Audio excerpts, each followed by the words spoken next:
The crumbling stones of Castle Ravencrest had stood empty for 300 years, until tonight. Elara pressed herself against the cold granite wall, her silver-tipped daggers trembling in her hands as footsteps echoed through the moonlit courtyard below. The Crimson Brotherhood had found her trail, and there was nowhere left to run. She was the last of the Van Helsing bloodline, trained since childhood to hunt the creatures of the night. But when she discovered the Brotherhood's true plan, to sacrifice her pure hunter's blood in a ritual that would unleash an army of undead, she became the hunted instead of the hunter. A shadow materialized from the darkness, impossibly tall with eyes like burning coals. The Vampire King himself. Legend spoke of his cruelty, his insatiable hunger for blood, but as the Brotherhood's torches appeared at the castle gates, he didn't strike. Instead, his voice cut through the night like velvet over steel. "You're hunted. Stay behind me." Ilara's breath caught in her throat. Every instinct screamed at her to flee, to fight, to drive Silver through the monster's heart. The vampire before her was everything she'd been taught to destroy, tall as a man but carrying himself with predatory grace, pale skin that seemed to drink in moonlight, and those eyes that burned like embers in the darkness. This was Kieran Blackthorn, the Vampire King who had terrorized Europe for centuries. Yet he stood between her and the Brotherhood. Why? The word escaped her lips before she could stop it. His head turned slightly, revealing a profile carved from marble and shadow. "Because they are not here for mere revenge, little hunter. They seek something far more dangerous than your death." The torches grew brighter, accompanied by voices calling out in Latin, words that made Ilara's blood run cold. She recognized the chanting from her father's forbidden texts, rituals he'd warned her about in hushed whispers. They weren't just hunting, they were preparing for the summoning. "The ritual," she whispered. "They're going to perform it here." In my halls, Kieran's voice dropped to a growl that seemed to vibrate through the stone itself. How presumptuous. More shadows detached themselves from the castle walls, other vampires, ancient and deadly, answering their king's unspoken call. Ilara counted at least a dozen pairs of glowing eyes surrounding the courtyard. She should have been terrified, should have been preparing for the fight of her life. Instead, she felt an odd sense of protection washing over her. The girl, a cold female voice, drifted up from below. "We know you're here, Van Helsing spawn. Your blood calls to us." Ilara recognized the speaker, Magistra Vex, the Brotherhood's high priestess, the woman who had smiled while ordering Ilara's capture, who had spoken of draining her slowly to maximize the blood's potency for their dark magic. "They betrayed you," Kieran said without looking back. "Your own kind. How does that feel?" "They were never my kind," Ilara replied, surprising herself with the venom in her voice. "My family hunted monsters to protect innocence. The Brotherhood, they've become the very evil we swore to destroy." A slight nod from the Vampire King. "Then perhaps we understand each other better than expected." The sound of splintering wood echoed through the courtyard as the Brotherhood forced their way through the castle's main gates. Ilara counted at least 20 figures in dark robes, carrying torches and ritual implements. At their center, Magistra Vex held an obsidian dagger that seemed to absorb light. "Blackthorn!" Vex called out, her voice carrying unnatural authority. "Return what belongs to us, and we will leave your domain in peace." Kieran stepped forward, and Ilara felt the temperature around them drop by degrees. When he spoke, his voice carried the weight of centuries. "Nothing in my domain belongs to you, witch. You will leave now, or you will feed my gardens." "The Van Helsing bloodline ends tonight," Vex snarled, "with or without your cooperation. Her death will birth a new age of darkness." "How poetic," Kieran replied, and Ilara caught the flash of fangs in his smile. "Unfortunately for you, I have grown rather fond of the current age." The first Brotherhood assassin moved faster than human eyes could follow, scaling the wall with inhuman speed. He never made it to the top. One of Kieran's vampires intercepted him mid-climb, and both figures tumbled into the darkness below with a sound like breaking bones. The battle had begun. "Can you fight?" Kieran asked, finally turning to face her fully. Elara hefted her silver daggers, muscle memory from years of training taking over. "I'm a Van Helsing." "Good." His burning gaze met hers. "Because tonight, little hunter, we hunt together." As chaos erupted in the courtyard below, and vampires clashed with the Brotherhood's dark magic, Elara realized her entire world had shifted. The monster she'd been trained to destroy had become her unlikely protector, and the people she'd trusted had revealed themselves as the true evil. The last Van Helsing stood ready to fight alongside the Vampire King, and somehow it felt like destiny. The massive oak doors groaned shut behind Lyra with a finality that made her stomach clench. The sound echoed through the cavernous entrance hall like a death knell, and she couldn't shake the feeling that she'd just sealed her own tomb. Ancient tapestries hung from stone walls that seemed to stretch endlessly upward, disappearing into shadows that flickered and danced in the light of wrought-iron candelabras. Her boots clicked against polished marble as she ventured deeper into the castle, each step a betrayal of everything her father had taught her. The Nightshade family crest was carved into the floor beneath her feet, a twisted rose wrapped in thorns, its petals dripping what looked disturbingly like blood in the candlelight. She'd seen that symbol countless times before, burned into the covers of her father's hunting journals, sketched on maps marking vampire strongholds to be destroyed. "You're either very brave or very foolish, Lyra Blackthorn." The voice materialized from the shadows like smoke, rich and cultured with an accent she couldn't place. Lyra spun toward the sound, her hand instinctively moving to the silver blade at her hip, before remembering the futility of the gesture. If he wanted her dead, she would be nothing more than a memory already. He emerged from an alcove near the grand staircase, and Lyra's breath caught in her throat.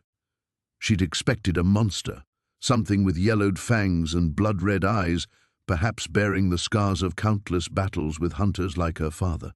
Instead, she found herself staring at a man who could have stepped from the pages of a Renaissance painting. Dark hair fell in waves to his shoulders, framing a face that was all sharp angles and classical beauty. His clothes were impeccably tailored, a midnight blue coat that spoke of wealth and refinement. Only his eyes betrayed what he truly was. They were the color of winter ice, ancient and predatory, holding depths that spoke of centuries she couldn't begin to fathom. "Lord Adrian Nightshade, I presume," she managed, surprised by the steadiness of her own voice. A smile ghosted across his lips, revealing just a hint of fangs. "Your reputation precedes you, though I confess I never expected Marcus Blackthorn's daughter to darken my doorstep of her own free will." "Tell me, does he know where you are?" The mention of her father sent a fresh wave of panic through her chest. "My father is dead." Something flickered in Adrian's expression, surprise perhaps, or calculation. He moved closer with fluid grace, each step silent on the marble floor. "I see. And yet here you stand, very much alive, which suggests his death was not at my hands." "Curious, the Crimson Circle," she said, the words tasting like ash. "They killed him 3 days ago. They're coming for me next." Adrian stopped mid-step, his ancient eyes sharpening with interest. "The Circle? Now that is unexpected. I was under the impression they'd been dormant for decades." "They were, until someone woke them up." Lyra's hands trembled as she reached into her coat, producing a leather journal bound with silver wire. "My father left me this before he died. It contains everything he knew about them, their members, their plans, their location. They want it back, and they want me dead for having read it. And you've brought this dangerous knowledge to my door because you hate them as much as I do." The words came out stronger than she felt. "My father's journal mentions the massacre at Ravenshollow. Your entire bloodline murdered by Circle assassins 200 years ago. They're your enemy too." A dangerous stillness settled over Adrian's features, and for a moment Lyra glimpsed the predator that lurked beneath his civilized veneer. The temperature in the hall seemed to drop several degrees. "You speak of things you couldn't possibly understand, little hunter. Then explain them to me." She stepped forward, clutching the journal to her chest. "Help me stop them before they finish what they started. Before they kill every vampire and hunter who might stand in their way of whatever they're really planning." Adrian studied her for a long moment, those ice-blue eyes seeming to peer directly into her soul. "You realize, of course, that by coming here you've signed your own death warrant.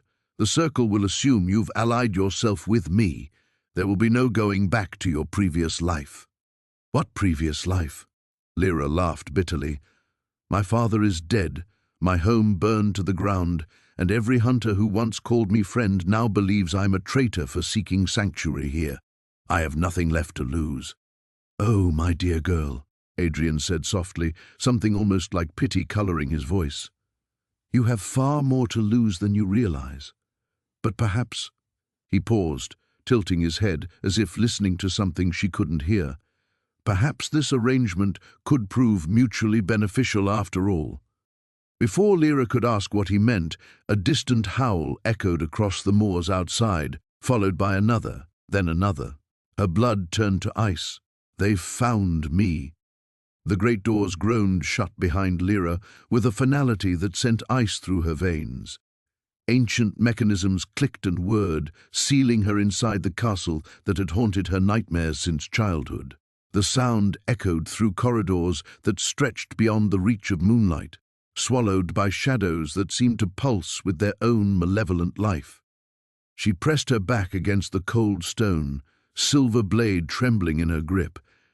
Every instinct her father had drilled into her screamed to run, but there was nowhere left to go. The Crimson Order's torches still flickered in the valley below, their hunting party spread across every escape route she might have taken. They would wait until dawn if necessary, knowing that vampires couldn't pursue in daylight. They had no idea she'd already found her way to the very heart of their enemy's domain. "Foolish girl." The voice materialized from the darkness itself, smooth as silk and twice as dangerous. "Do you truly believe those walls will protect you from what hunts you?" Lyra's breath caught. She'd known he would come. Adrian Blackthorn, the vampire lord whose name was whispered in terrified reverence throughout her father's stronghold. But knowing and experiencing were entirely different things. Power radiated from the shadows where he stood, ancient and terrible, making the air itself feel heavy against her skin. "Show yourself," she managed, proud that her voice didn't crack. "If you're going to kill me, at least have the courage to look me in the eye." Soft laughter rippled through the darkness. "Kill you? My dear child, if I wanted you dead, you would never have reached my gates." A figure emerged from the shadows, and Lyra's carefully constructed bravery nearly shattered. Adrian Blackthorn was nothing like the monster from her father's stories. No twisted features or crimson eyes, no claws dripping with innocent blood. Instead, he appeared almost human, tall and elegant, with dark hair that caught what little light filtered through the ancient windows. His pale skin seemed carved from marble, and his eyes held depths that spoke of centuries beyond her comprehension. He was beautiful in the way that predators were beautiful, perfect, deadly, and utterly without mercy. "You're him," she whispered. "The one my father—" "The one your father has spent decades trying to kill?" Adrian's lips curved in something that might have been a smile. "Yes, I imagine Marcus has filled your head with all manner of colorful tales. Tell me, did he mention why his precious order is hunting his own daughter through the night like a common criminal?" The question hit her like a physical blow. She'd been running on pure adrenaline since escaping the compound, focused only on survival. Now, faced with the creature she'd been trained to destroy, the full weight of her situation crashed down upon her. Her father's men, her people, had tried to chain her to that altar. They would have burned her alive if she hadn't broken free. "He said I was corrupted," she said, the words tasting like ash. "That the visions meant I was lost to darkness." Adrian moved closer, his footsteps silent on the stone floor. "Visions?" His voice carried a note of genuine interest. "What manner of visions?" Lyra hesitated. Every lesson her father had taught her warned against revealing weakness to a vampire. But what did it matter now? She was already trapped, already marked for death by her own people. I see things before they happen, fragments of the future, and lately—" She swallowed hard. "Lately, I've been seeing you." The vampire lord stopped moving. For a moment, something flickered across his perfect features. Surprise, perhaps even concern. "Show me," he commanded softly. "I can't control it. They just come when—" The words died as images suddenly flooded her mind. Not the gentle whispers she usually experienced, but a torrent of violence and flame. She saw the Crimson Order's forces massing beyond the valley, far more than the hunting party that had chased her here. She saw siege engines and holy fire, enough to reduce the ancient castle to rubble. And she saw her father at their head, his face twisted with righteous fury. "They're coming," she gasped, staggering under the weight of the vision. "Not just the hunters, an army. They mean to destroy everything." Adrian's expression darkened. "When?" "Tomorrow night.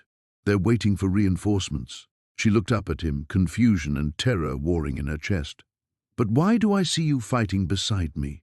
Why do I see myself protecting the monster I was raised to kill?" The vampire lord studied her for a long moment, and she had the unsettling feeling he could see straight through to her soul. When he finally spoke, his voice carried the weight of centuries. "Perhaps, little hunter, because some fates are darker than death itself. And perhaps because the real monster isn't standing in front of you, it's the one wearing your father's face." The morning light filtered through tall windows, casting long shadows across the stone floor where Elena had spent the night. Her body ached from sleeping on cold granite, but she was alive, a fact that seemed increasingly miraculous with each passing hour. The vampire lord had kept his word, though she couldn't fathom why.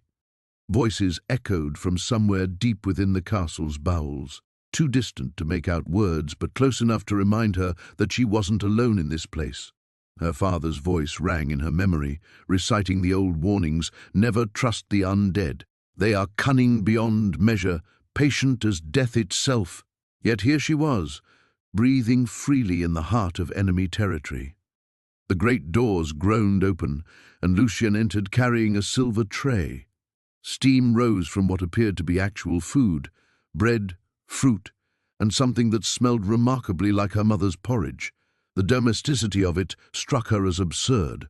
"You look surprised," he observed, setting the tray on a nearby table. "Did you expect me to serve you blood for breakfast? I expected you to drain mine before dawn." A smile ghosted across his features. "How disappointing that must be for you." Elena rose slowly, every muscle protesting. "Why are you helping me?" "Perhaps I have my reasons." He gestured toward the food. "Eat. You'll need your strength." "For what?" "The hunters circling my lands aren't here for a social visit. They've been asking questions in the villages about a girl matching your description." Her blood turned to ice. "How many?" "6 that I've counted. They arrived 3 days ago." His dark eyes studied her face. "They seem quite eager to find you." Elena's hands began to shake. Marcus and his inner circle. They'd tracked her faster than she'd hoped. "They won't give up." "No," Lucien agreed. "They won't." Which raises an interesting question. What did you do to earn such devoted attention? She turned away, unable to meet his penetrating stare. How could she explain that she'd discovered her father's greatest secret, that the man who'd raised her to be humanity's defender had been systematically murdering innocent people, that the underground chambers beneath their compound held evidence of horrors that made vampire legends seem tame by comparison? "I learned something I wasn't supposed to know. About the hunters, about what they really hunt." Lucien moved closer, his footsteps silent on the stone. "And what do they really hunt?" Elena Thorne. The use of her full name made her spin around. "How do you know who you are? Your father is famous among my kind. Victor Thorne, the scourge of the Eastern Territories. We've been dancing around each other for decades. Then you know he'll come for me. He's already here." The words hit her like a physical blow. Elena gripped the edge of the table for support. "What?" "Your father arrived an hour before dawn. He's requested an audience." Lucien's expression was unreadable. "It seems he's willing to negotiate for your return." Elena's mind raced. Victor Thorne didn't negotiate. He eliminated threats with surgical precision. If he was talking instead of attacking, it meant he needed something, or feared something even more. "He's not here to rescue me," she whispered. "He's here to silence me." Ah. Understanding flickered in Lucien's eyes. "Now we begin to approach the truth. You don't understand. He's not what people think. The hunters aren't what people think. They've been harvesting supernatural abilities from their victims," Lucien finished quietly, "using ancient rituals to transfer power, building an army of enhanced soldiers." Elena stared at him in shock. "You knew?" "I suspected. Certain patterns have emerged over the years, victims drained not just of blood, but of something deeper.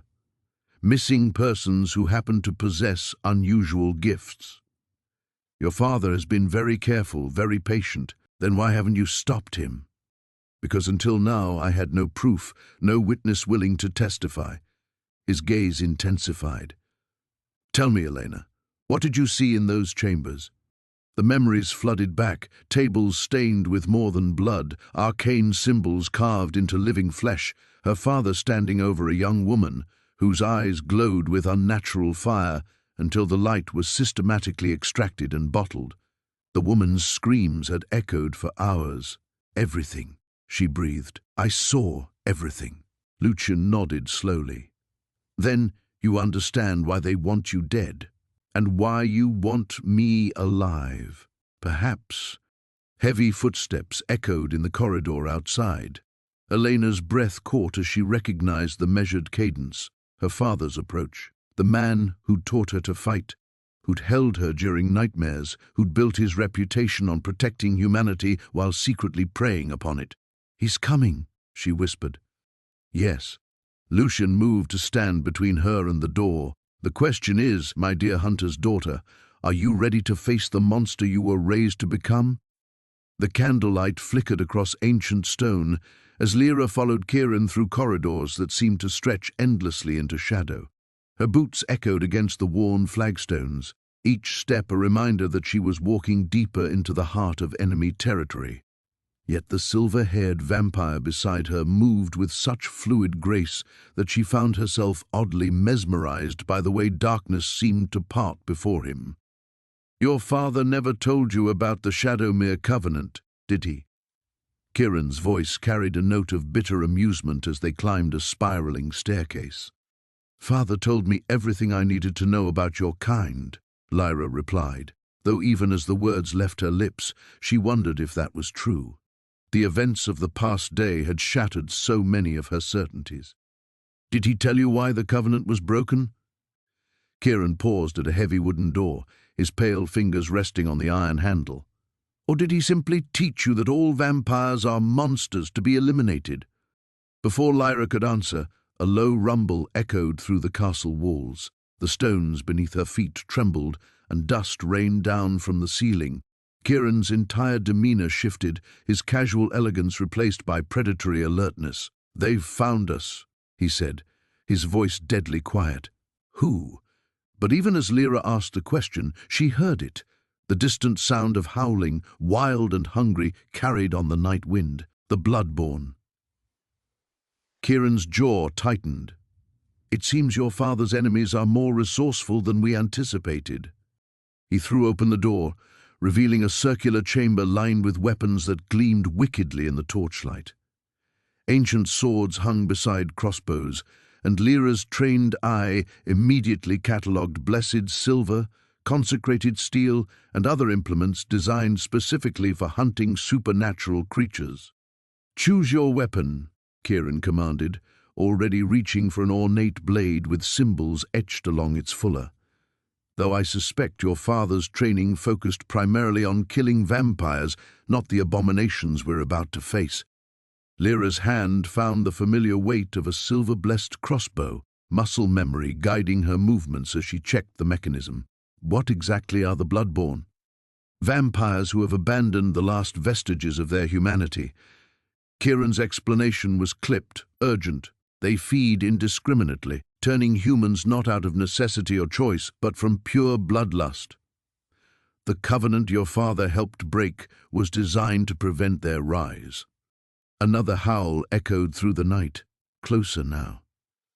Lyra could hear the scrape of claws against stone, the sound of something, or many somethings, scaling the castle walls. "My father fought to protect humans from creatures like you," she said, though her conviction wavered as she spoke. Kieran's laugh was harsh. "Your father fought alongside me, Lyra. Before the covenant shattered, before whatever poison turned him against our alliance, he knew the difference between those of us who retain our souls and the monsters who have lost theirs entirely." The implications of his words hit her like a physical blow. Everything she had believed about her father's crusade, about the righteousness of their cause, suddenly seemed built on shifting sand. But before she could process the revelation fully, the first window exploded inward. Glass shards scattered across the stone floor as a nightmare poured through the opening. The creature had once been human, but corruption had twisted it into something else entirely. Its flesh was pale and mottled, stretched tight over elongated bones, and its eyes burned with an unholy red light. When it opened its mouth, rows of needle-sharp teeth gleamed wetly. Lyra's crossbow bolt took it in the chest before conscious thought could intervene. The creature screamed and stumbled, but didn't fall. Instead, it began to advance, black ichor streaming from the wound. "Silver slows them, doesn't stop them," Kieran said grimly, moving to intercept a second bloodborne that had followed the first through the window. His blade moved in a deadly arc, separating the creature's head from its shoulders in one fluid motion. "You have to sever the connection between brain and body." More windows shattered. The chamber filled with the stench of decay and the sound of inhuman snarling. Lyra found herself fighting back to back with the vampire she had been raised to destroy, their movements falling into a rhythm that felt disturbingly natural. "There are too many," she gasped, reloading her crossbow as Kieran dispatched another attacker. "The inner sanctum," he replied, cutting down a bloodborne that had gotten too close. "There are protections there that even they cannot breach." As if responding to his words, the creatures suddenly pulled back, forming a circle around them but not attacking. In the sudden silence, Lyra heard new footsteps on the stairs, measured, deliberate, distinctly human. A figure appeared in the doorway, and Lyra's world tilted on its axis. The man standing there wore the familiar leather coat of a vampire hunter, carried the blessed silver weapons she knew so well, and had the same dark eyes that looked back at her from every mirror. "Hello, daughter," her father said, his voice carrying no warmth, no recognition of the chaos surrounding them. "It's time to come home." "Why are you doing this?" The question escaped before she could stop it. Darius paused, the book half open in his hands. For a moment something flickered across his features, surprise perhaps, or recognition. "You ask that question often." "Because I don't understand. My father has spent his entire life hunting your kind. I was raised to believe vampires were nothing more than mindless predators. Yet here you are, offering sanctuary, sharing knowledge." She gestured helplessly at the library around them. "It doesn't make sense." "Perhaps," he said quietly, "your father's understanding was incomplete." Before she could respond, he opened the book and began reading aloud in a language she didn't recognize. The words seemed to resonate in the air, carrying a weight that made the candle flames dance. As he spoke, she found herself watching the movement of his lips, the elegant line of his throat, the way shadows played across his pale skin. She jerked her attention away, horrified at the direction of her thoughts. This was exactly what vampires did, wasn't it? They lured their victims with false charm, made them forget the danger until it was too late. But even as the thought formed, she couldn't quite make herself believe it. Nothing about Darius felt like deception. "Here," he said, switching back to English. "Listen to this passage. 'The blood of the hunter shall turn upon itself, corruption spreading through generations until darkness claims its own.' Does that sound familiar?" Lyra's breath caught. "My grandmother used to say something similar, a warning about our family's legacy." She moved closer, drawn by the archaic script visible on the page. "What does it mean?" I'm not certain yet, but this text suggests the curse isn't recent. It may go back centuries. His finger traced a line of text, and she caught a glimpse of something unexpected, a small scar on his knuckle, pale against already pale skin. Somehow, that tiny imperfection made him seem more real, more present. How is that possible? Vampires haven't been in this region that long, have they? The question hung in the air, and she watched as Darius's expression grew carefully neutral. Vampires have existed longer than most humans realize. We're quite good at remaining hidden when necessary. Something in his tone suggested there was more to that statement. But before she could probe deeper, a sound echoed through the castle, the heavy clang of the main gate. They both froze, listening. "Expecting visitors?" Lyra whispered. Darius closed the book with a sharp snap, his entire demeanor shifting from scholarly to predatory in an instant. "Stay here," he commanded, moving toward the library's entrance with inhuman speed. "Wait," but he was already gone, leaving her alone among the ancient texts and dancing shadows. The silence that followed felt oppressive, broken only by her own rapid heartbeat, and the distant sound of voices, angry voices, echoing through the stone corridors. She recognized one of those voices. Her blood turned to ice as the familiar cadence reached her ears, carrying the hard edge of barely controlled fury. Thomas Blackwood's voice, raised in righteous anger, demanding entrance and answers. Her father was alive, and he had come for her. Lyra sank into one of the leather chairs, her mind reeling. In a few moments everything would change. The strange sanctuary she'd found in this place, the growing questions about everything she'd been taught, the unsettling awareness of the vampire who'd shown her nothing but kindness. All of it would shatter the moment her father walked through those doors. The morning light filtered through the ancient stained glass windows, casting jeweled patterns across the stone floor where Lyra had fallen asleep. She stirred slowly, her body protesting against the hard surface, and found herself covered by a velvet cloak that smelled of cedar and something indefinably masculine. Adrian's cloak. She sat up abruptly, looking around the empty library. The vampire was nowhere to be seen, but the dying embers in the fireplace and the lingering warmth in the fabric suggested he hadn't been gone long. Her fingers traced the soft material, and she caught herself wondering if he'd watched her sleep before covering her with such unexpected gentleness. "You're awake." His voice came from the doorway, and Lyra's heart performed an unwelcome flutter. Adrian stood silhouetted against the hallway's torchlight, holding a silver tray. "You missed dinner and breakfast." "I don't remember falling asleep." She folded the cloak carefully, trying to ignore how her pulse quickened at his approach. "Thank you. For the—" She gestured vaguely at the velvet. "Even vampire hunters need rest." He set the tray on the table beside her chosen texts, especially ones foolish enough to sleep on stone floors. The food was simple but well prepared. Bread, cheese, preserved fruits. Her stomach growled audibly, betraying how long it had been since she'd eaten properly. As she reached for the bread, Adrian's hand brushed hers, and she jerked back as if burned. "Still afraid I'll bite?" His tone was light, but something flickered in his dark eyes. "I'm not afraid of you." The words came out more defensive than she'd intended. "No?" He leaned against the table, close enough that she could see the fine lines around his eyes, could smell that intoxicating scent of cedar and midnight. "Then why do you flinch every time I come near?"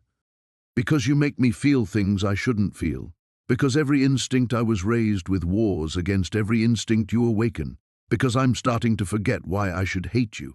Because you're my enemy," she said instead, taking a deliberate bite of bread. Adrian was quiet for so long that she finally looked up at him. His expression was unreadable, but something in his stillness reminded her of a predator preparing to strike, or a man preparing to confess. "What if I told you," he said slowly, "that your father and I had more in common than you know?" The bread turned to ash in her mouth. "What do you mean?" Marcus Blackthorne was many things, but he wasn't the mindless zealot the Hunters Guild claims he was. He questioned things, asked uncomfortable questions about the war between our peoples, You're lying." But even as she said it, memories surfaced, her father's late-night conversations that ceased when she entered the room, his reluctance to let her participate in certain hunts, the way he'd sometimes stared at his weapons with something that looked almost like regret. The night he died, Adrian continued, moving to the window. He was coming here. To meet with me. The room seemed to tilt. No, he was hunting you. The guild said, "The guild says many things. Few of them are true." Adrian turned back to her, and for the first time since she'd known him, he looked genuinely vulnerable. Your father had discovered something about the blood plague, the real reason it started, and why certain members of the guild were so eager to escalate the war. "Stop." Lyra stood abruptly, knocking over her cup. "Just stop. My father died because of you people, because of what you are. He died because he got too close to the truth, because someone in the guild decided he was more dangerous alive than dead." Adrian's voice was steady, but she could hear the carefully controlled emotion beneath it. "He died because he was trying to prevent exactly what's happening to you now. What's happening to me?" The question came out as a whisper. Adrian crossed to her in 3 swift strides, and this time when his hand touched her face, she didn't pull away. His fingers were cool against her fevered skin, and his touch sent shivers down her spine that had nothing to do with fear. "The blood you're drinking to suppress your symptoms. It's not just any blood, Lyra. It's mine. And each dose makes the bond between us stronger." The world spun around her. "Bond?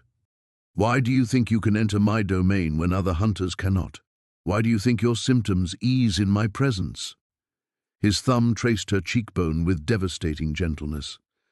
"We're connected now, in ways I never intended, in ways that would see us both destroyed if the wrong people discovered the truth." She should step away, should reach for the silver blade at her hip, should remember everything she'd been taught about vampire deception and manipulation. Instead, she found herself leaning into his touch, her eyes closing as his other hand came up to cradle her face. "What have you done to me?" she breathed. "Something I swore I'd never do again," he murmured, his voice rough with an emotion she couldn't name.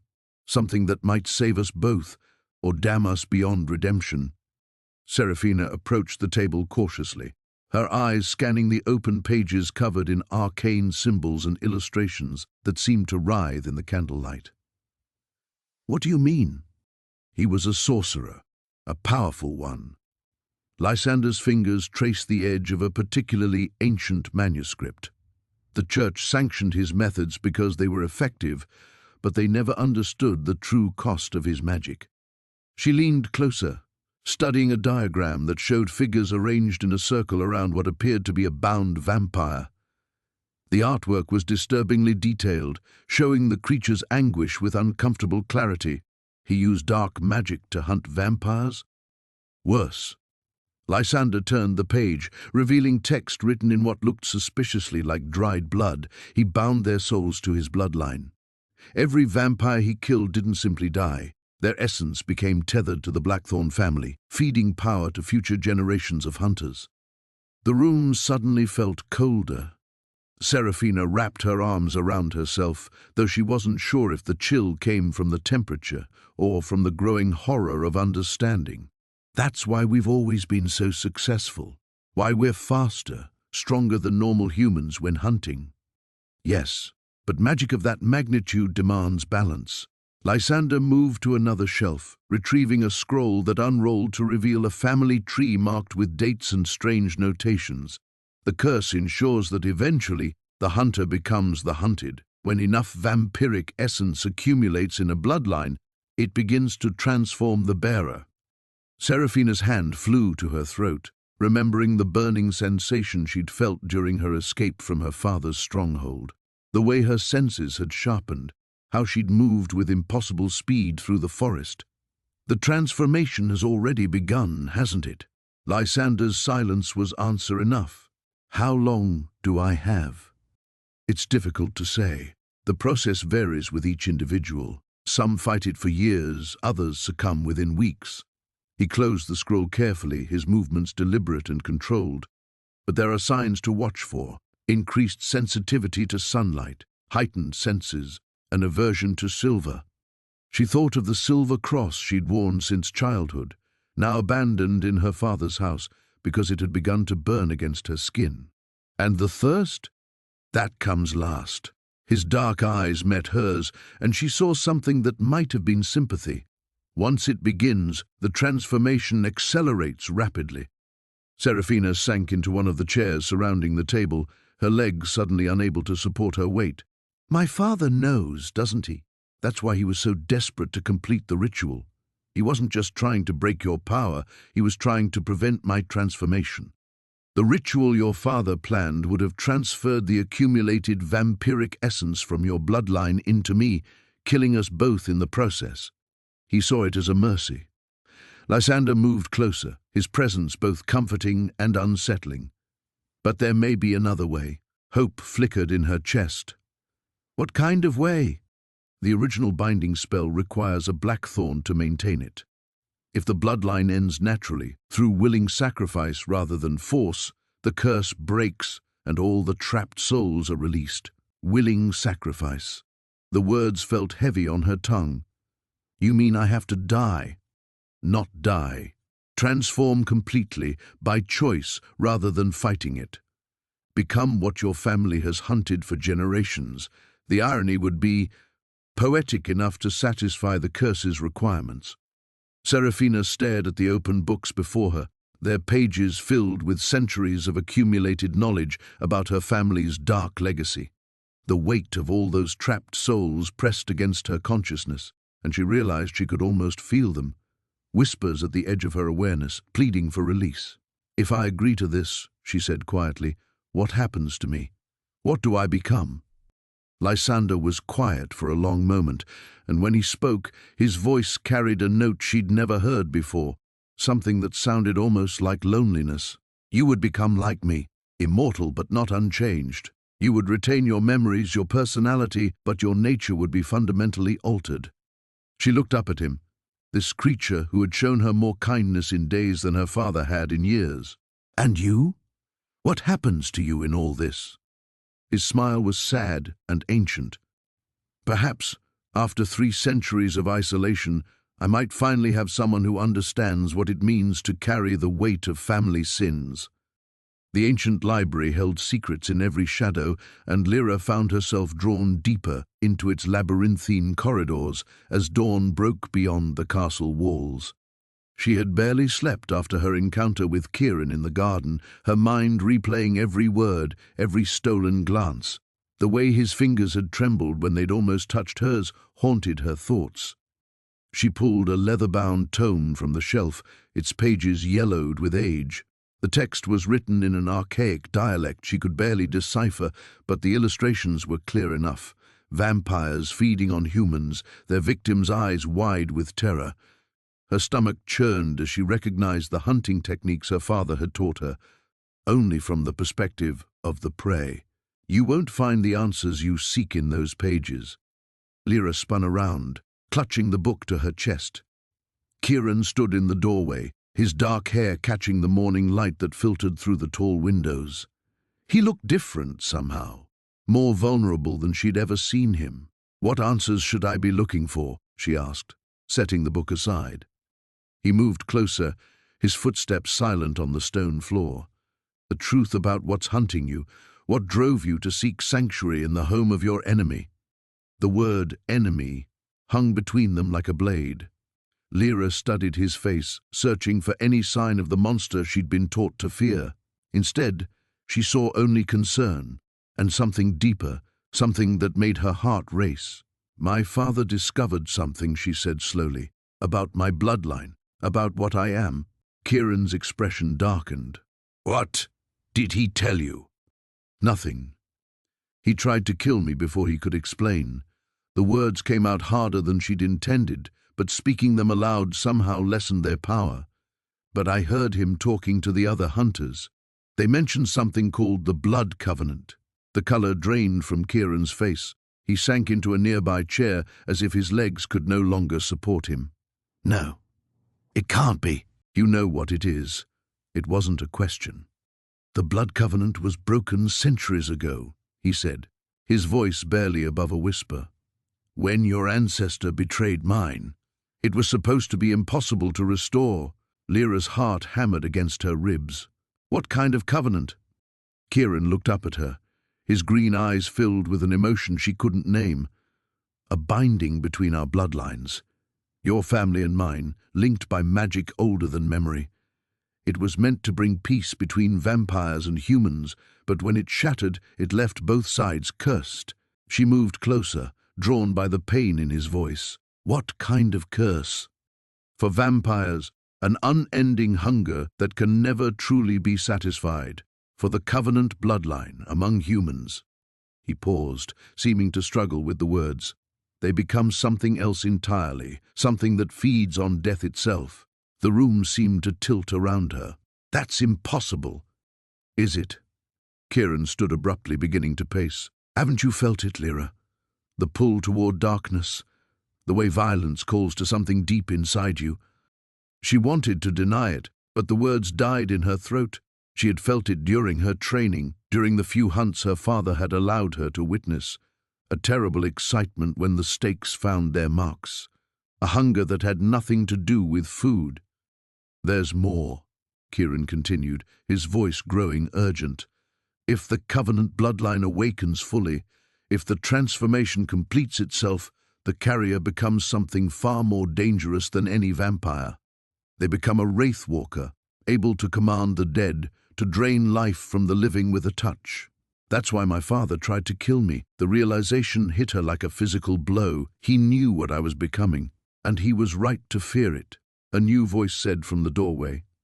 They both turned, to see Magnus entering the library, his ancient face grave. Behind him stood two other vampires Lyra didn't recognize, their expressions hostile. The girl must leave, Magnus said, though his tone held no malice. Word has spread among the clans. They know what she is, what she could become. They're gathering. Kieran stepped protectively in front of Lyra. She stays. You would risk war for her, one of the other vampires demanded. She's an abomination, a perversion of nature itself. She's innocent, Kieran snarled, and Lyra saw his fangs extend for the first time. She didn't choose this. Magnus held up a hand for silence. There may be another way. The old texts speak of a ritual, a way to bind the covenant bloodline to prevent the transformation. But it requires, he paused, his ancient eyes moving between them. It requires the willing participation of both bloodlines, a true binding sealed in blood and magic. Lyra felt the weight of their stares, the magnitude of the choice before her. Outside, she could hear the distant sound of hoofbeats on stone.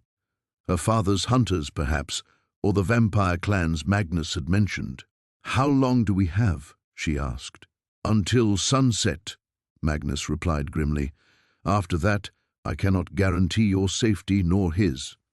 The ancient library stretched before Lyra like a cathedral of knowledge, its vaulted ceilings disappearing into shadow above towering shelves that seemed to climb toward eternity. Dust motes danced in shafts of moonlight streaming through stained glass windows, each one depicting scenes of battles between creatures she couldn't quite identify. The air smelled of aged parchment and something else, something metallic that made her stomach clench. Your father never told you about the Covenant Wars, Damien said, his voice echoing softly in the vast space. It wasn't a question. Lyra ran her fingers along the spine of a leather-bound tome, feeling the raised symbols beneath her touch. He told me vampires were abominations, that they fed on innocence and spread darkness wherever they went. She paused, withdrawing her hand as if the book had burned her. He never mentioned wars. Damien moved past her with that fluid grace she was beginning to recognize, pulling a thick volume from a shelf that should have been far beyond his reach. The book fell open in his hands as if it knew exactly which pages he sought. 300 years ago, your ancestors and mine fought side by side against something far worse than either of our kinds. The illustrations on the pages made Lyra's breath catch. Creatures of smoke and shadow with eyes like burning coals, their forms barely contained within the artistic rendering. Warriors in familiar hunter's gear stood back to back with pale figures she recognized as vampires, their weapons raised against a tide of darkness that seemed to pour from the very pages. "The wraiths," she whispered, the word falling from her lips before she realized she knew it. Damien's head snapped up, his dark eyes intense. "Where did you hear that name?" "I don't know." Lyra pressed her palm against her temple, fighting against a sudden wave of dizziness. "I've been having dreams. Nightmares. Shadows that move wrong, voices calling my name." She looked up at him, fear creeping into her voice. "That's why I came here. They're getting stronger." The book slammed shut with a sound like thunder. Damien was beside her in an instant, his cold hands framing her face as he searched her eyes. "How long?" "Since my 18th birthday. Since the night my father—" She couldn't finish the sentence, couldn't voice the truth that her own father had tried to kill her, that she'd fled into the night with his blade still wet with her blood. "The awakening," Damien breathed. "Your father knew. He had to have known." "Knew what?" Lyra grabbed his wrists, desperate for answers that seemed to slip away like smoke every time she grasped for them. "What's happening to me?" Before he could answer, the temperature in the library plummeted. Their breath came out in white puffs as frost began forming on the windows. The candles flickering in their sconces dimmed to mere pinpricks of light, and in the growing darkness something moved. "They've found you," Damien said, his voice deadly calm as he stepped protectively in front of Lyra. The shadows between the shelves began to writhe and coalesce, taking on forms that hurt to look at directly. Whispers filled the air, speaking in languages that predated human civilization, and Lyra felt an answering call deep in her chest, a terrible recognition that terrified her more than the approaching darkness. "Come to us, child of two worlds," the voices hissed. "Take your rightful place among the eternal night." "No." The word tore from Lyra's throat with surprising force, and golden light suddenly blazed from her skin, pushing back the encroaching shadows. She stared at her glowing hands in shock. "What am I?" Damien drew a blade that gleamed with silver fire, his fangs fully extended. "You're the bridge they need to cross into this world. The offspring of a hunter's bloodline and something far older." He glanced back at her, and for the first time since she'd known him, she saw fear in his ancient eyes. "Your mother wasn't human, was she?" The question hit Lyra like a physical blow. Her father had always said her mother died in childbirth, that she'd been too pure for this world, but now, with golden light streaming from her skin and shadows reaching for her with hungry tendrils, she understood the terrible truth. "He killed her," she whispered. "My father killed her because of what she was, what I am." The wraiths pressed closer, their forms becoming more solid as they fed on her growing power. Damien moved like liquid lightning, his blade cutting through their ranks, but for every shadow he dispersed, two more took its place. "The binding ritual," he called over the sound of otherworldly shrieks. "If they complete it, they'll use you to tear open the veil permanently. Every world will fall to darkness." Lyra felt the truth of his words resonate in her bones. The nightmares, the growing power, the way her father had looked at her with such hatred in his final moments, it all led to this. She was the key to humanity's destruction, and the vampire she'd been raised to hate was the only one standing between her and a fate worse than death. The ancient ritual chamber lay hidden beneath the castle's foundation, accessible only through a narrow spiral staircase that seemed to descend into the earth's very core. Ilara's footsteps echoed against the stone walls as she followed Damien deeper into the shadows, her heart hammering against her ribs with each step downward. "Are you certain this will work?" she whispered, her voice barely audible above the dripping of water somewhere in the darkness ahead. Damien paused at a heavy wooden door bound with iron, his pale fingers tracing the intricate symbols carved into its surface. "Nothing is certain when dealing with blood magic this old," he admitted, turning to face her. In the flickering torchlight, his features appeared both beautiful and terrible. "But it's our only chance to break your father's hold over you before the new moon." The door groaned open, revealing a circular chamber lined with smooth obsidian. Ancient runes covered every surface, their meaning lost to all but the eldest of vampires. At the room's center stood a stone altar, its surface stained dark with the blood of countless rituals performed over millennia. Alara's training screamed warnings at her. Every instinct her father had drilled into her demanded she flee this unholy place. Yet she stepped forward, drawn by something deeper than fear. Trust in the vampire who had shown her more compassion than her own blood. The binding ritual requires absolute honesty between participants, Damien explained, moving to light the candles arranged around the altar's perimeter. Any deception, any hidden truth, will corrupt the magic and potentially destroy us both. What truths could I possibly hide from you now? Ilara asked. Though even as the words left her lips, she felt the weight of secrets she hadn't yet found courage to voice. His dark eyes met hers across the dancing flames. That you've begun to care for me despite everything you were taught. That you dream of a life where we aren't enemies. That you've started to see me not as a monster, but as— Stop! The word escaped her before she could contain it, raw and vulnerable. Don't say what I'm not ready to hear. Footsteps echoed from the stairwell above, urgent and multiple. Damien's head snapped toward the sound, his body tensing with predatory alertness. They've found us. Who? But even as Ilara asked, she recognized the heavy boots and coordinated movement. Hunters. Her father's men. We have to begin the ritual now, Damien said, urgency sharpening his voice. Once it's started, they cannot interrupt it without killing us both. And if we don't complete it? His smile held no warmth. Then your father's conditioning will activate at dawn, and you'll try to drive a stake through my heart whether you wish to or not. The footsteps grew closer. Ilara could hear hushed voices, the whisper of weapons being drawn. They had perhaps minutes before discovery.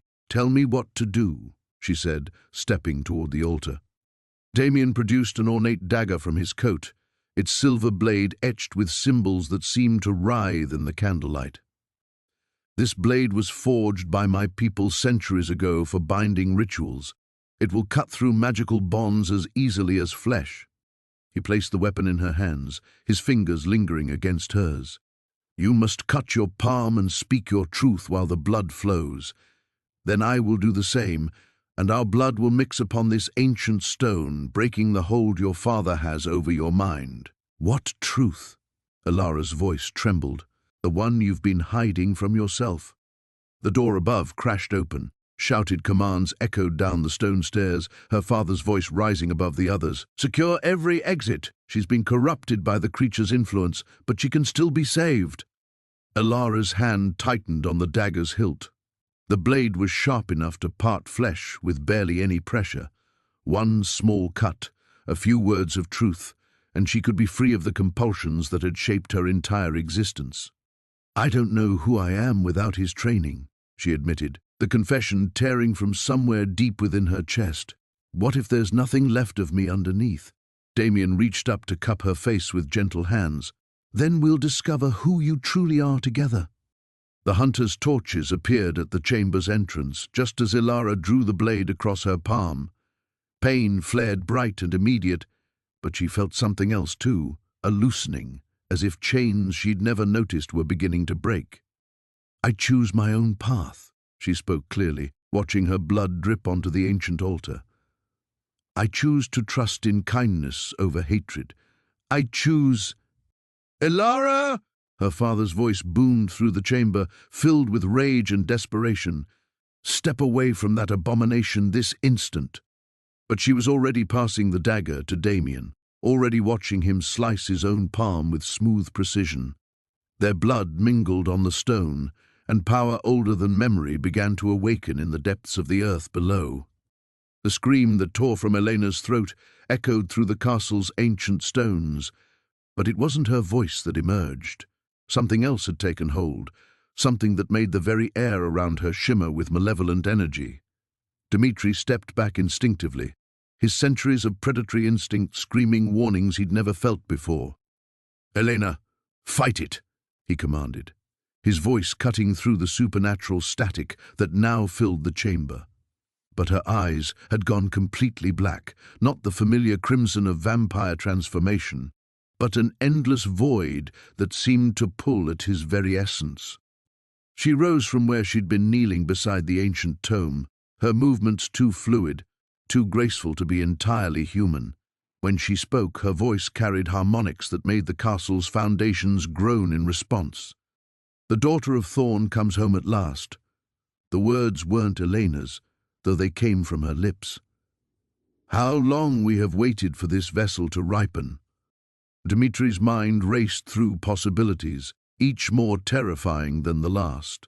The corruption in her bloodline wasn't just hereditary, it was sentient.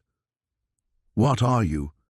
Elena's possessed form tilted its head, studying him with predatory interest. "We are what came before, what your kind displaced when you crawled from your graves to claim dominion over the night." Her hand gestured toward the tome, its pages now glowing with sickly phosphorescence, the shadows between, the hungry dark, the— "I don't care what you call yourselves," Dimitri interrupted, circling slowly. Every instinct told him to run, but Elena was still in there somewhere. He could feel the faint flutter of her true consciousness, buried beneath layers of ancient malevolence. Release her. Laughter bubbled up from Elena's throat, but it sounded like breaking glass. Release her? Child of the grave, she was never yours to begin with. The Thorn bloodline has been our garden for 20 generations, each hunter we allowed to live, each victory we permitted them to claim, all to cultivate this moment. The revelation hit Dimitri like a physical blow. Elena's entire family history, their reputation as legendary vampire hunters, had been orchestrated by something far older and more dangerous than his kind. They'd been farming her lineage like cattle. "The blood of 20 generations flows in her veins," the entity continued, using Elena's body to pace the chamber with predatory grace. Each ancestor adding their strength, their knowledge, their delicious hatred of your kind. "And now, finally, we harvest." Elena's true voice broke through for just a moment, weak and desperate. "Dimitri, the binding ritual, it's not what we thought. It doesn't bind the darkness, it feeds it, converts the caster into—" Her words were cut off as the entity reasserted control, but Dimitri had heard enough. The ritual Elena's father had been so desperate to complete wasn't a weapon against supernatural threats. It was a trap designed to transform her into something that would make vampires look like mere inconveniences. "You begin to understand," the entity said, noting his expression. "The vampire hunters were never meant to eliminate your kind entirely. You serve as such excellent motivation. Nothing sharpens a blade quite like hatred, and nothing seasons blood quite like righteous fury." Dimitri's hand moved to the silver dagger at his belt, though he suspected conventional weapons would be useless here. "What do you want with her specifically?" "The same thing your kind wants with mortals, child of the grave, sustenance. But where you content yourselves with mere blood, we hunger for something far more nourishing." Elena's corrupted form smiled, revealing teeth that had become too sharp, too numerous. "We feed on possibility itself, hope, dreams, the infinite potential that courses through mortal veins. And Elena, oh, Elena has such magnificent potential." The temperature in the chamber plummeted as the entity's influence spread. Frost began forming on the stone walls, and the candles flickered despite the absence of any wind. Through their connection, Dimitri could feel Elena's spirit being slowly consumed, her memories and experiences drawn out like marrow from bone. "Stop!" he snarled, abandoning caution to lunge forward. His hands closed around Elena's shoulders, and the contact sent electricity racing through his undead nerves. Through touch, he could sense the battle raging within her consciousness, her father's conditioning warring against her growing feelings for Dimitri, her desire for vengeance, fighting her capacity for mercy, her human mortality struggling against something that wanted to remake her entirely. "Fascinating," the entity mused through Elena's voice, even as dark energy crackled between them. "The dead one has formed an attachment. How wonderfully pathetic." But Dmitri pressed deeper into the connection, using every ounce of his vampiric nature to pierce through to Elena's trapped consciousness. What he found there made his dead heart ache, not just her terror and confusion, but her absolute faith that he would find a way to save her. "I won't let you have her," he whispered against Elena's ear, his words meant for both the entity and the woman it was consuming. The thing wearing Elena's face laughed again. "Won't you? Look around, dead one. Do you see any weapons here that could harm us? Any spells or rituals that could break 20 generations of careful cultivation?" The ancient mirror in Lucien's chambers reflected nothing but candlelight and shadows, a cruel reminder of what he'd become centuries ago. Sarah stood behind him, her hand pressed against the cold glass where his reflection should have been, her own face pale with understanding. "The binding ritual," she whispered, her voice barely audible. "My father's journal mentioned it, but I thought it was just another legend." Lucien turned from the mirror, his dark eyes holding depths of pain she was only beginning to comprehend. "Your ancestor didn't just wound me that night, Sarah. She bound my very essence to this castle, to the shadows themselves. Every vampire I've created, every life I've taken, it all feeds back into the curse, making it stronger." The revelation hit her like a physical blow. Everything she'd been taught about vampires, about him, had been a carefully constructed lie. Her family hadn't been protecting the world from a monster. They'd been perpetuating a cycle that ensured his eternal torment. "That's why you can't leave," she said, understanding flooding through her. "That's why you've remained here all these years, instead of building an empire like other ancient vampires. I am a prisoner, Sarah, and every hunter who has come before you has known the truth. They've kept me alive because killing me would break the binding, would release something far worse into the world." Before she could respond, the temperature in the room plummeted. Frost began forming on the windows, and the candles flickered wildly. Sarah's breath came out in visible puffs as a presence filled the chamber, ancient, malevolent, and sickeningly familiar. "How touching!"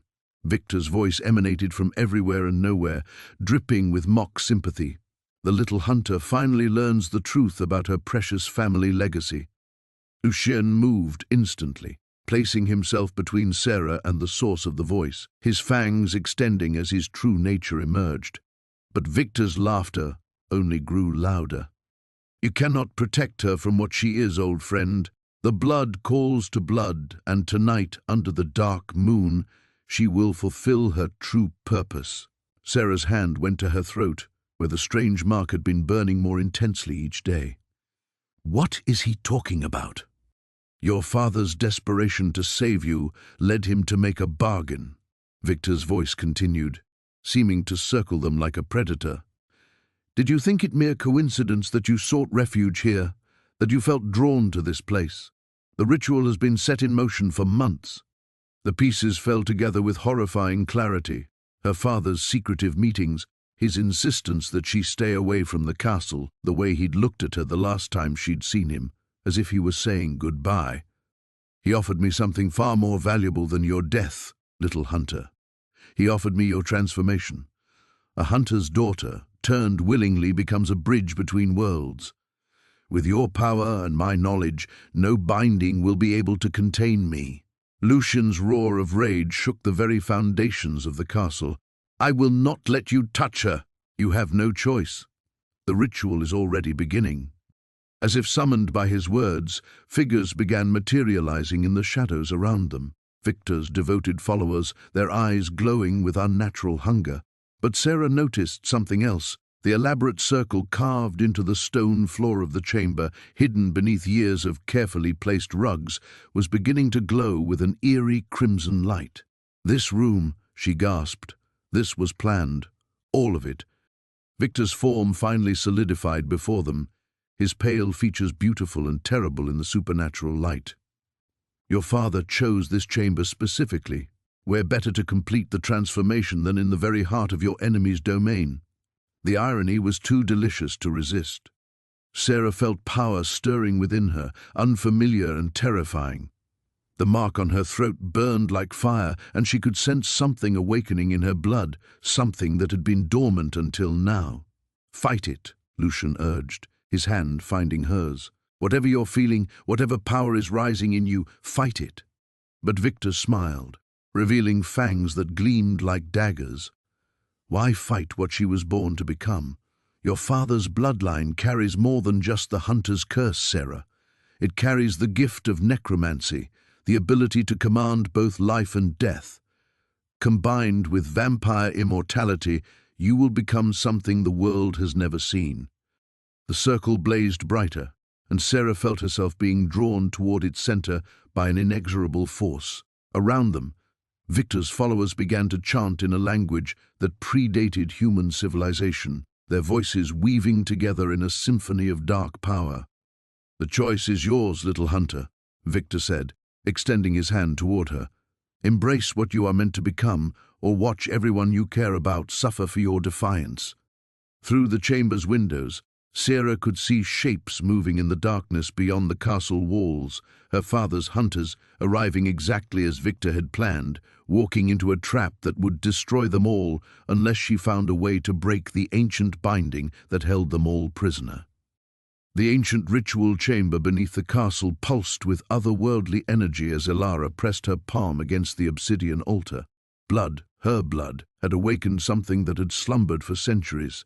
The carved symbols along the walls blazed with silver fire, and the air itself seemed to thicken with power that made her skin crawl.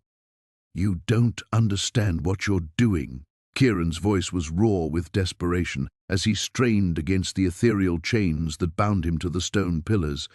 The binding spell her father had woven was stronger than anything she had seen before, fueled by decades of hatred and meticulous planning. "I understand perfectly." Victor Thorne stepped from the shadows, his weathered face twisted with triumph. "She's fulfilling her true purpose at last.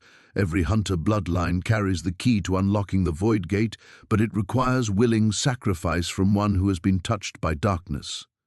His eyes gleamed as they fixed on the mark on Ilara's throat, the bite Kieran had given her to save her life. How poetic that the monster's own attempt at salvation became the very thing that doomed them both. The mark burned like ice against her skin, responding to the ritual's pull.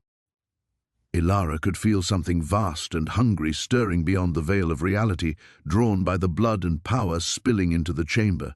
The shadowkin her father sought to summon were ancient things, predators that made vampires look like house cats. They would devour everything in their path, vampire and human alike. "Father, please," she whispered, though she knew it was useless. The man who had raised her, who had taught her to fight and hunt and survive, was gone. Only this hollow shell remained, consumed by his need for revenge. "This won't bring Mother back."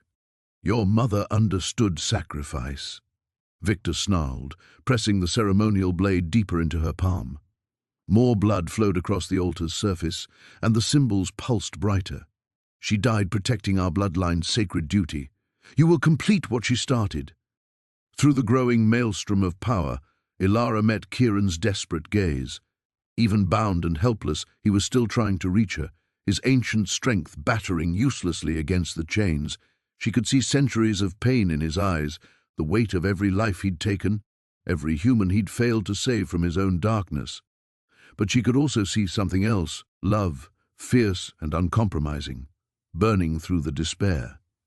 The realization hit her like lightning. Her father was wrong about willing sacrifice. The ritual didn't require her death. It required her choice. And she had already made it weeks ago when she'd first stepped into Kieran's castle, seeking sanctuary. "I choose him," she said softly, then louder as power surged through her voice. "I choose him over you, over duty, over everything you tried to make me become." Victor's face contorted with rage. "You stupid girl!" But Ilara was already moving. Instead of spilling more blood on the altar, she pressed her bleeding palm against the binding chains that held Kieran. Her hunter's blood, meant to banish darkness, sang a different song when guided by love instead of hatred. The ethereal bonds dissolved like morning mist. Kieran erupted from his restraints with inhuman speed, but Victor was ready. The hunter's blade, blessed with ancient wards, caught the vampire across the chest in a spray of dark blood. They crashed into the stone wall with enough force to crack the ancient masonry.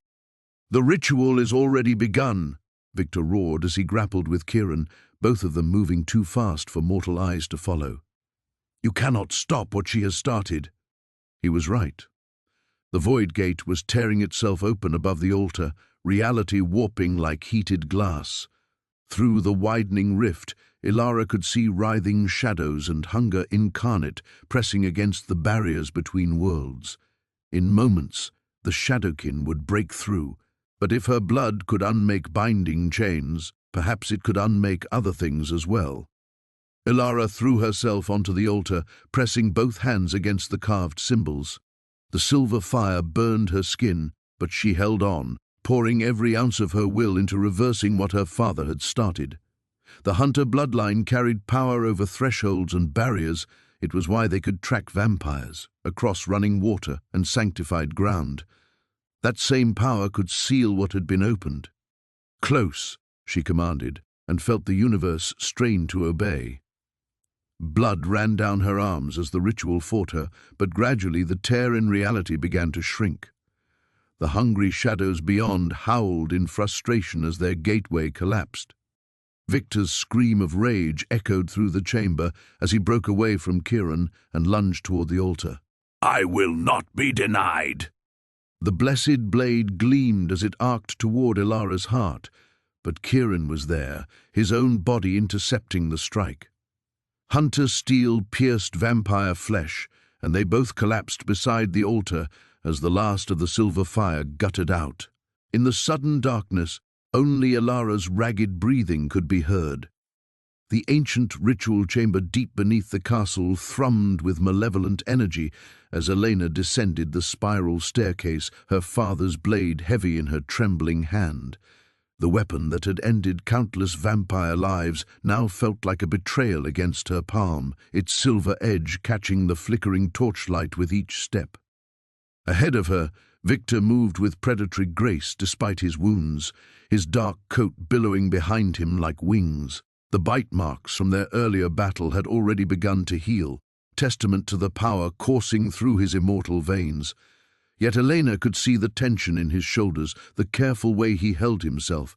Whatever awaited them below had shaken even the ancient vampire lord. "The binding circle lies just beyond this passage," Victor murmured without turning, his voice echoing off the stone walls. "Once we cross that threshold, there will be no retreat. Are you certain you understand what must be done?" Elena's free hand instinctively moved to the pendant at her throat, the one her grandmother had pressed into her palm with dying fingers. The metal burned against her skin now, responding to the dark magic that saturated these depths. "I understand," she whispered, though the words tasted like ash. They emerged into a vast circular chamber carved from black stone, its walls inscribed with symbols that hurt to look upon directly. At the center stood a raised dais surrounded by channels cut deep into the floor, dark stains marking where blood had flowed in ages past.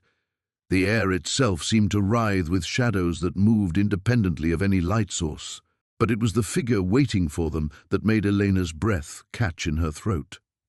Her father stood motionless beside the altar, his weathered face blank and eyes clouded with unnatural fog. Marcus Thorne, the legendary vampire hunter who had trained her from childhood to despise the very creature now standing at her side, looked diminished somehow, as if something vital had been drained from his core. "Father?" Elena stepped forward, but Victor's iron grip on her wrist stopped her. "That is no longer your father speaking," he said grimly. "The possession is nearly complete." As if summoned by his words, Marcus turned toward them with movements too fluid for human joints. When he smiled, Elena glimpsed something ancient and hungry lurking behind his familiar features. "My dear daughter," he spoke, but the voice carried harmonics that belonged to no mortal throat. "How thoughtful of you to bring my greatest enemy directly to me, though I confess I hadn't expected you to develop such intimate feelings for the beast." Heat flooded Elena's cheeks, even as terror clawed at her heart. "What are you? What have you done to him?" "I am what your precious Victor has spent centuries trying to forget," the thing wearing her father's face replied. "I am his first kill, his greatest failure, the innocent whose death damned his soul to darkness. And now, through your dear father's form, I shall have my revenge." Victor's hand moved to the sword at his hip, but Elena noticed the tremor in his fingers. "Cassandra," he breathed, the name falling from his lips like a prayer and a curse combined. "You should have moved on, found peace." "Peace?" The possession spirit threw back Marcus's head and laughed, the sounds scraping against Elena's nerves. "You murdered me on my wedding day, tore out my throat because you believed me turned. But I was still human, Victor, still innocent, and my rage has had 300 years to fester." The shadows around the chamber began to coalesce into more solid forms, other spirits, other victims, drawn by the promise of vengeance. Elena realized with dawning horror that they were vastly outnumbered. "The ritual," Victor said urgently, his eyes never leaving the possessed hunter. "Elena, you must begin the binding now, before she fully manifests." "But my father will die either way if we fail." His voice carried centuries of pain and regret. "The possession will consume him completely within minutes. This is his only chance." Elena's training warred with her heart as she looked between the blade in her hand and the man who had raised her. Everything she had been taught screamed that vampires were the enemy, that trust was a luxury she couldn't afford. Yet here she stood, preparing to perform a blood ritual to save the very creature her bloodline had sworn to destroy. "I need your blood," she whispered to Victor, stepping toward the center circle. "The ritual requires the willing sacrifice of the one who caused the original wrong." Victor nodded grimly and drew his own blade across his palm without hesitation. Dark blood welled up and began to drip onto the ancient stones. The spirit possessing her father hissed and began moving toward them with inhuman speed. Too late, little hunter. Too late for ritual, too late for redemption, too late for...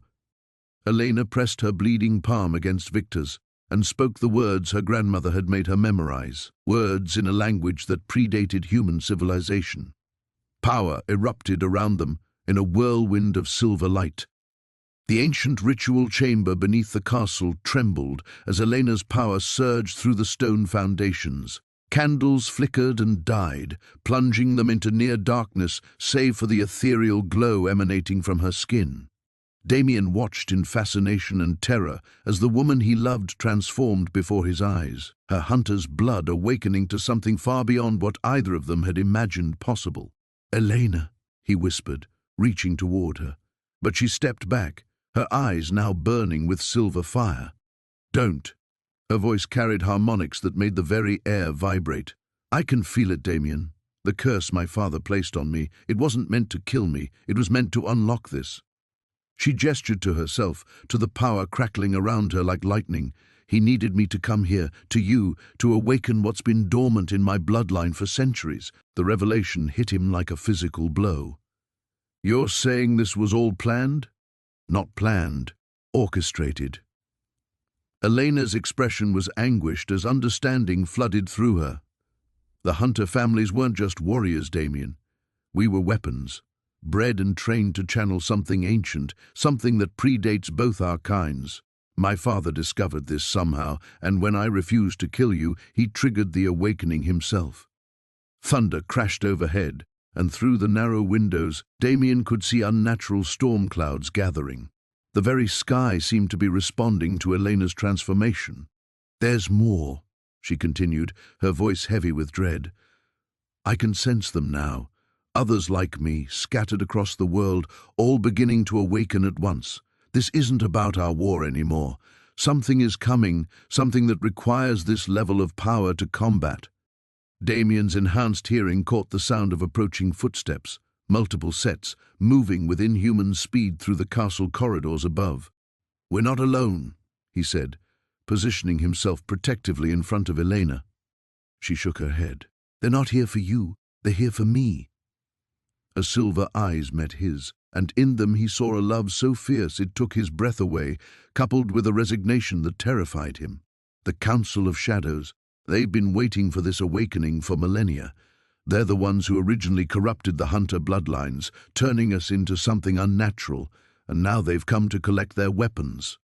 The chamber door exploded inward, ancient wood and iron crumbling like dust. Through the breach stepped 3 figures cloaked in darkness, so absolute it seemed to devour light itself. Their presence made the temperature plummet, and even Damien's vampire constitution struggled against the cold that emanated from them. Elena Thorne, the center figure, spoke, its voice like grinding stone. "Daughter of the 9th line, you have awakened at last." Elena stepped forward, placing herself between these entities and Damien. "I know what you want, but I won't be your weapon." Hollow laughter echoed from beneath the creature's hood. "Child, you misunderstand. You already are our weapon. The moment your power awakened, you became bound to our will. The choice was never yours to make."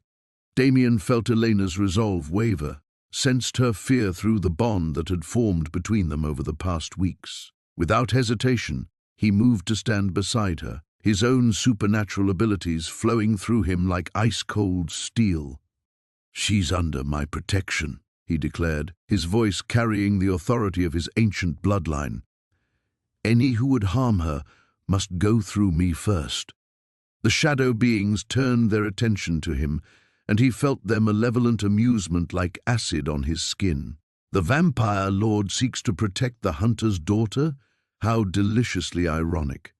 But you are centuries too young and far too weak to stand against us, Damien Blackthorn." Elena's hand found his, and the moment their fingers intertwined, something extraordinary happened. Her silver power merged with his darker abilities, creating something entirely new, a force that made even the shadow beings step back in surprise. "Perhaps," Elena said, her voice now steady and strong, "but we're not standing against you alone." She looked at Damien with a smile that held both love and determination. "We're standing together, and that changes everything." The merged power flowing between them intensified, and Damien realized that this was what had been building since the moment Elena first entered his castle. Not just their love, but their combined strength, hunter and vampire, light and darkness, 2 ancient bloodlines joining to create something the Council of Shadows had never anticipated. "The prophecy," the lead entity hissed, genuine fear creeping into its voice for the first time, "the joining of opposites. It cannot be.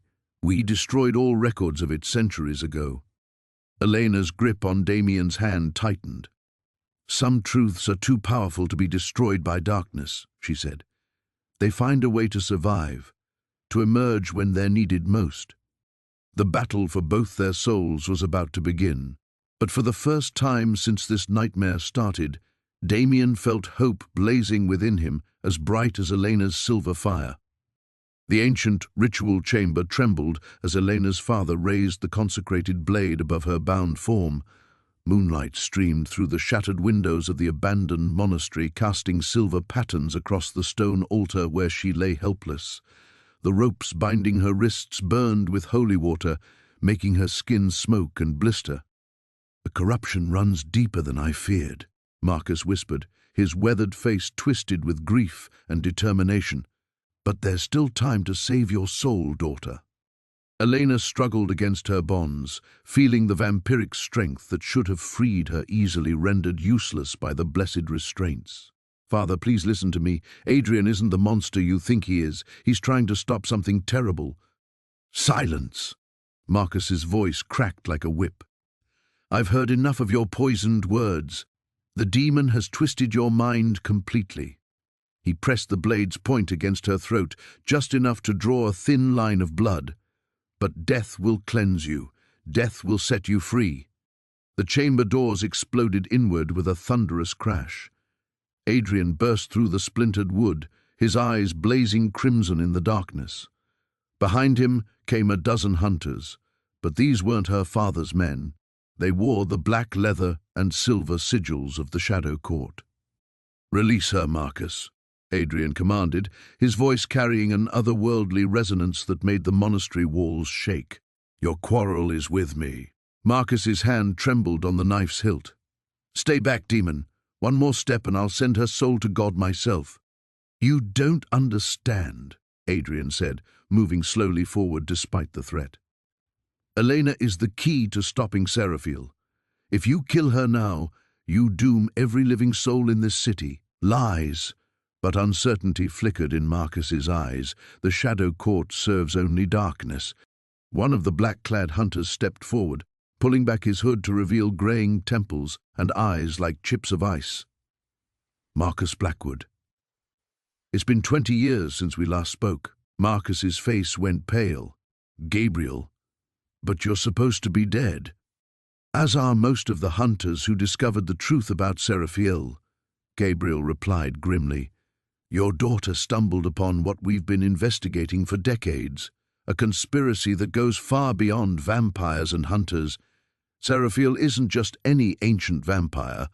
He's been manipulating both our peoples, orchestrating this war to harvest the spiritual energy released by violence and death.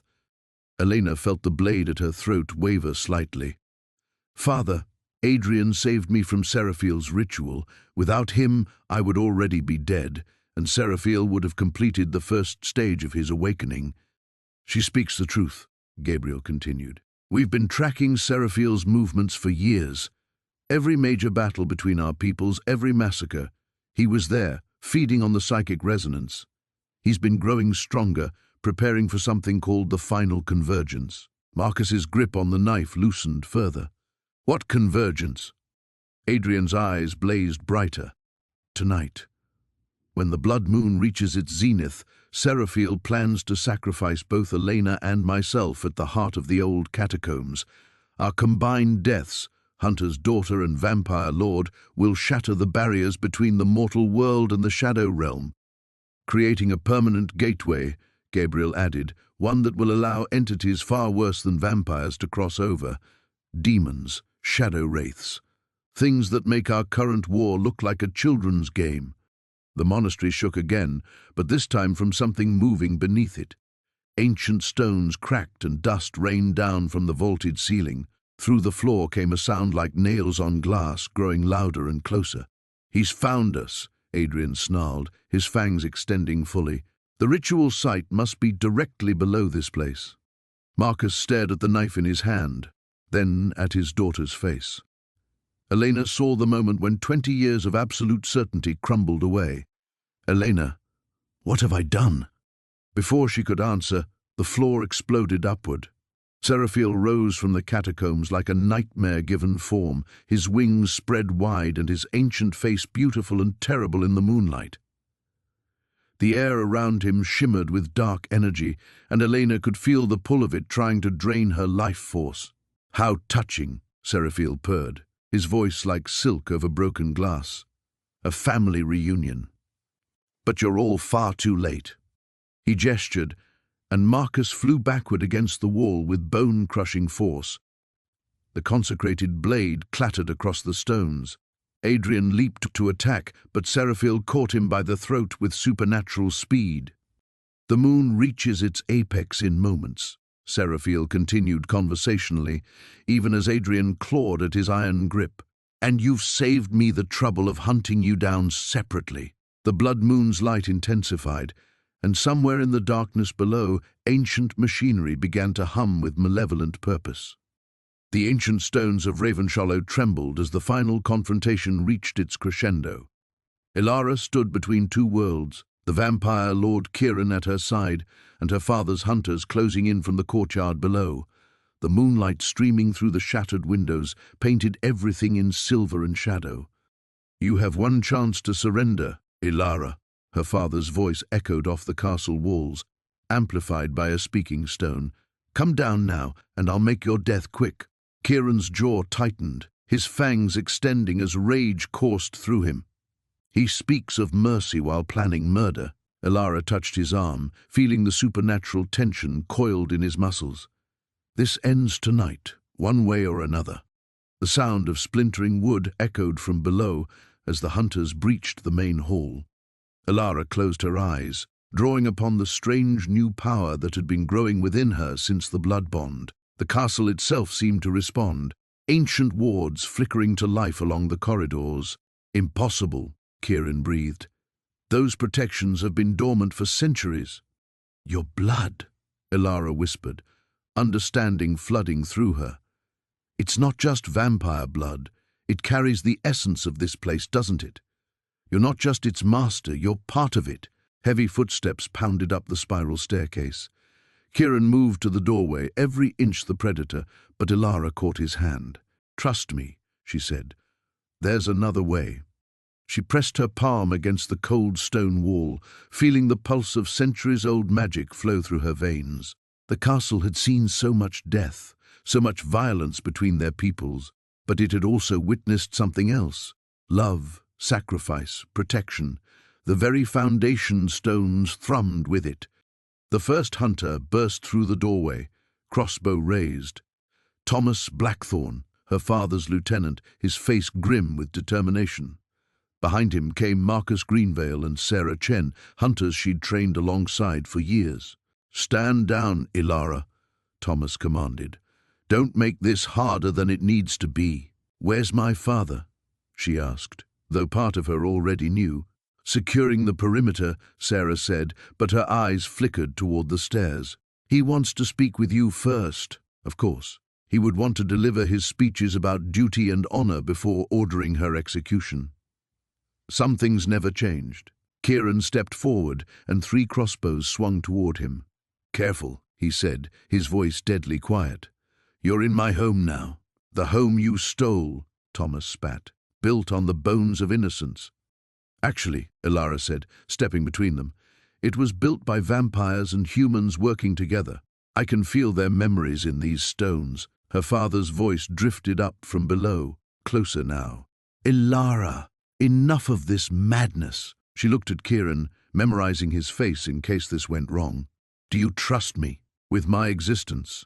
Then follow my lead." Gabriel Thorne appeared in the doorway, silver-haired and imposing even in his 60th year. His eyes took in the scene, his daughter standing beside their ancestral enemy, their joined hands, the way they moved in unconscious synchronization. "My daughter," he said quietly, "what have you become?" "Something new," she replied, "something that could end this war. By betraying everything you were raised to believe? By questioning everything I was told to believe." Ilara stepped forward, and she felt Kieran move with her, a supernatural shadow at her back. "Did you know, Father, that vampires and humans once lived in peace in this region? That this castle was a sanctuary for both kinds?" Gabriel's hand moved to his weapon. "Fairy tales and propaganda. Truth. I can feel it in these stones, see it in the memories that Kieran's blood has awakened in me." She gestured around the ancient chamber. "Our people weren't always enemies. They became enemies because someone decided hatred was more profitable than peace." "Even if that were true," Gabriel said, "it changes nothing. Vampires are monsters. He is a monster." "Then what does that make me?" Ilara asked, allowing her own vampiric nature to surface slightly. The enhanced strength, the preternatural grace, the subtle glow in her eyes. "I carry his essence now. Am I damned?" For the first time since entering the castle, Gabriel hesitated. Behind him, the other hunters shifted uneasily. "You can be saved," he said finally. "The church has rituals." "I don't want to be saved," Ilara interrupted. "I want to be free. Free to choose my own path. Free to love whom I choose. Free to forge something better than this endless cycle of murder and revenge." She held out her hand to her father, palm up. In it, she conjured a small flame. Not the silver fire of vampire magic, nor the golden light of hunter blessing, but something entirely new, purple-white, beautiful and strange. "This is what happens when 2 supposedly incompatible natures merge," she said. "Not destruction, transformation, evolution." Gabriel stared at the impossible flame, his worldview cracking like old mortar. "Choose, Father," Ilara said softly. "War or peace, hatred or hope, the past or the future."